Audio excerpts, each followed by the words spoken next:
Njaa ya Mungu ndio mada ambayo natamani tudiscuss kwa dakika hizi chache ambazo tunazo. Cha kwanza, njaa ya Mungu sio kuwa na dini tu.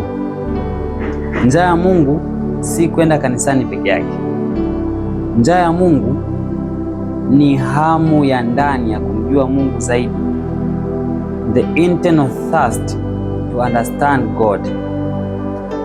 Kusikia sauti yake pamoja na kuishi katika uwepo wake. So ninapozungumzia kuhusu njaa ya Mungu namaanisha sio tu kwenda kanisani, sio tu kuwa na dini, bali ni ile ya hamu ya ndani ya kutamani kumjua, kumwelewa na kumfahamu sana Mungu. Nazungumzia hiyo njaa ya Mungu. Zaburi ya 42 mstari wa kwanza anasema, kama ayala aioneavyo shauku mito ya maji, ndivyo nafsi yangu inakuonea shauku wewe, e Mungu.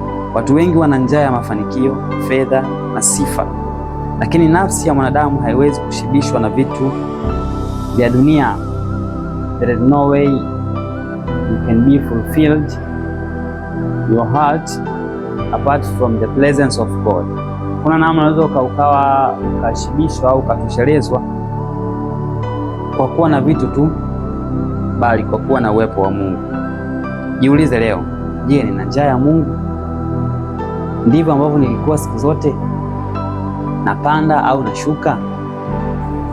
Ulikuwa unaweza kusoma neno? Umeacha. Ulikuwa unaweza kuomba? Umeacha.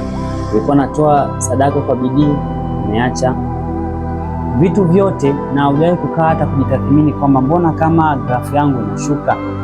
Leo nipo kukumbusha mtu wa Mungu, njaa Mungu anatamani watu wenye njaa ya kwake.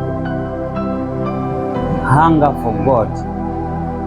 Mwambie Mungu, natamani kuwa na kiu na shauku na wewe. Moyo wangu usije ukapotezwa na mambo ambayo yanaondoa kiu yako.